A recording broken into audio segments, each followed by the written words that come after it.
Hello and welcome back to my channel Inspire with Anushka. Guys, how are you? Hope you all are fine. Guys, actually in the previous video we have started the topic of the crop production management. Not production guys, what? Protection. It's protection, that how could we protect our crop field and how could we keep preserve our grains just from the disease, just from the weeds and from the insects and pests that causes harm to our crop field and the productivity also. So guys, in the previous video we have discussed about these three things, that weeds, insects, pest and the disease causing microorganisms just like the fungi are affecting the productivity of the plants and also able to reduce its production and causes harm. Just why we have to protect our crops from these three things. And we have also discussed some of the common factors by which we can protect our plants, that are the weedicides, use of the weedicides, herbicides, pesticides and the use of the disease resistant plants, and also guys using the different cropping pattern, that are the mixed cropping, intercropping and the crop rotation. All these things are being explained on the top on my channel with a single video. Then if you have any doubt related to all these things, then you can go and search from there Inspire with Anushka and writing the title, it will definitely show you. So guys, and in the last one we also have seen that we can protect our crop fields by using some of the scientific technologies also. So all these things are being discussed in the previous videos.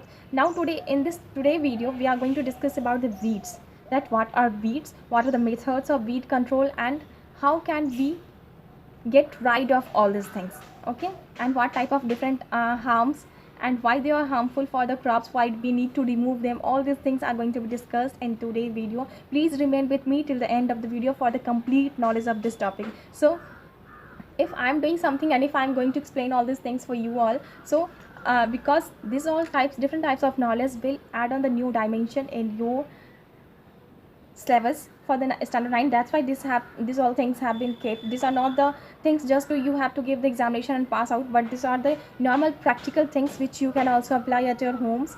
And if you are related to a farmer family, then you can use and you can tell it to your parents also. So guys, let's start the topic weeds without doing any delay. Be with me.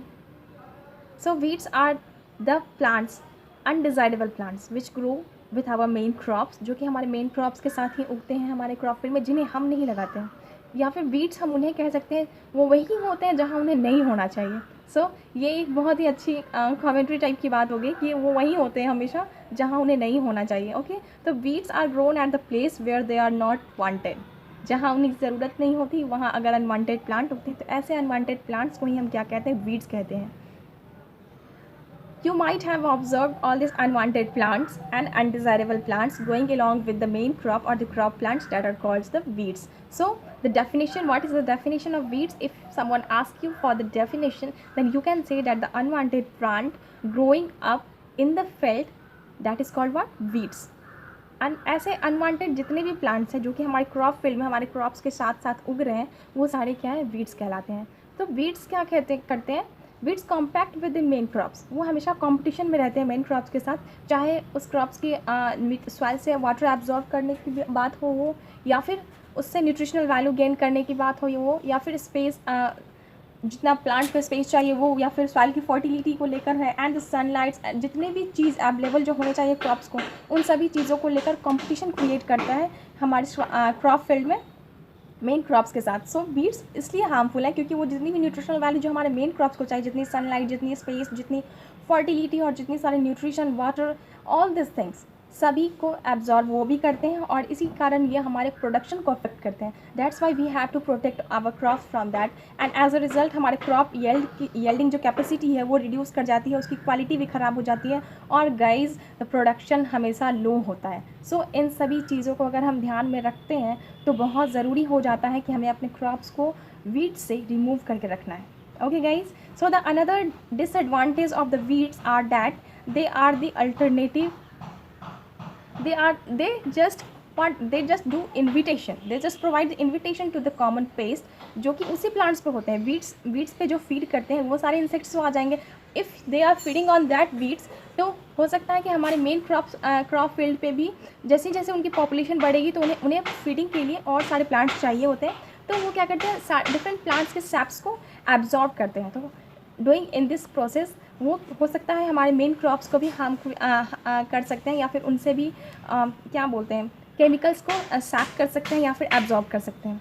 तो फिर ये disease causing जितने भी insects हैं, जितने भी paste हैं, उन्हें इन्विटेशन देते हैं, इसलिए भी वीड्स बहुत ही हार्मफुल है। एक तो हमने देखा कि वो कंपटीशन में रहते हैं हमेशा, जितनी भी चीज़ें हमें अपनी क्रॉप्स के लिए चाहिए उन सब चीज़ों से।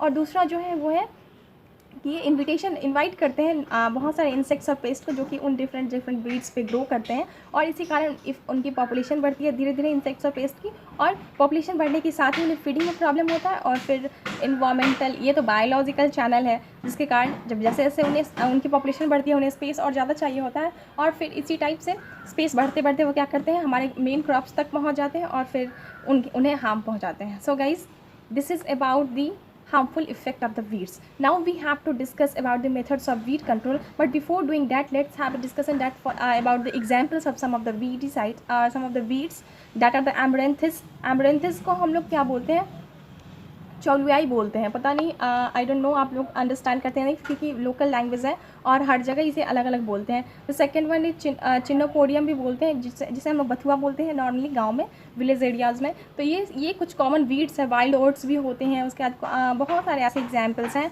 मॉथ्स हैं, और कई सारे ऐसे घासें हैं, या फिर क्रीपर्स हैं, जो कि हमारे क्रॉप फील्ड्स में होते हैं। आप लोगों ने भी कॉमनली ऑब्जर्व किया होगा, अगर आपने किसी फील्ड एरिया में या फिर कोई भी फॉरेस्ट एरिया में आप कभी गए होंगे, तो जो मेन प्लांट्स होते हैं उसके नीचे बहुत सारे सब प्लांट्स जो होते हैं वो ग्रो कर रहे होते हैं। तो ये सब क्या है, वीड्स हैं जो कि उसे अफेक्ट कर रहे हैं।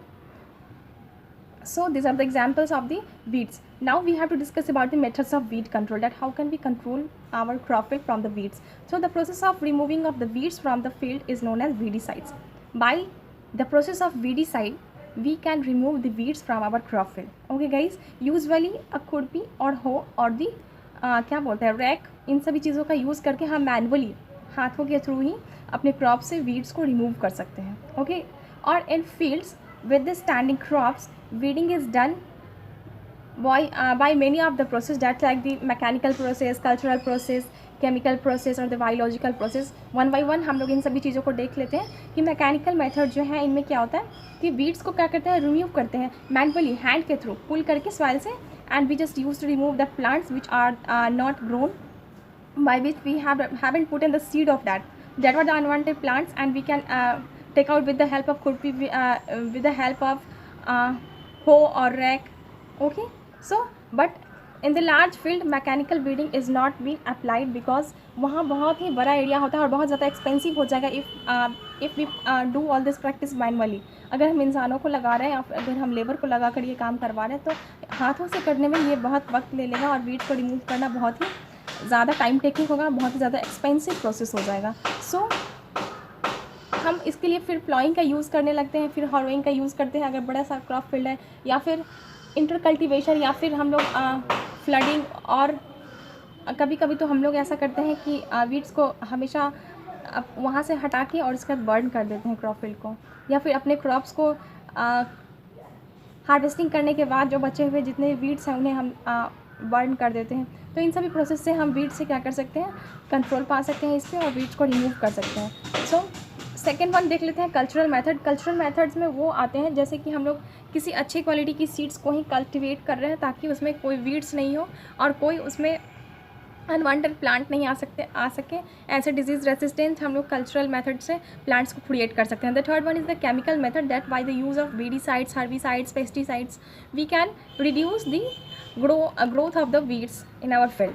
And the last one is the biological method by which actually हम किसी ऐसे ऑर्गेनिज्म को हम अपने क्रॉप फील्ड्स में रख सकते हैं, या फिर जैसे अगर हम एक्वेटिक में ही फार्मिंग कर रहे हैं, फिशेज़ है, तो फिर एक्वेटिक वीड्स जितने भी कल्टीवेट होते हैं, कुछ ऐसी फिशेज़ आती हैं जिनका हम लोग कल्टीवेशन कर सकते हैं अपने फीडिंग के लिए नहीं, अपने कल्चर के लिए नहीं, जस्ट क्या करते हैं कि वो जो चीज़ें वीड्स एक्स्ट्रा है, जो फार्म यार्ड्स में एक्स्ट्रा चीज़ें हैं उन्हें उन पर वो फीड करें और हमारे क्रॉप्स को प्रोटेक्ट कर सकें. तो बहुत सारी ऐसी फिशेज़ हैं, ऐसे ऑर्गेनिज्म हैं जिनको हम लोग क्रॉप्स के साथ रेयर कर सकते हैं या फिर कल्टीवेट कर सकते हैं, जो कि हमें बहुत हेल्पफुल हो बायोलॉजिकली हमारे वीड्स को कंट्रोल करने में, हमारे क्रॉप फील्ड्स को वीड फ्री रखने में. सो ये सारे कुछ ऐसे टॉपिक्स हैं जिनको ध्यान में रखकर हम क्या कर सकते हैं, अपने क्रॉप्स को डिस्ट्रॉय होने से बचा सकते हैं, अपने क्रॉप्स को प्रोटेक्ट कर सकते हैं वीड से. So guys, this is all about the today's topic. Hope you all have liked it. If you liked it, then please press the like button, share it with your friends and subscribe my channel. Don't forget to put the comments that what you liked in this video and what you want in the next.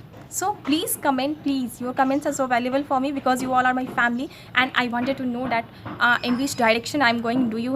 Do I have to improve something, or I can run smoothly with all of you in this family? So guys, thank you so much for being with me, and keep watching my channel.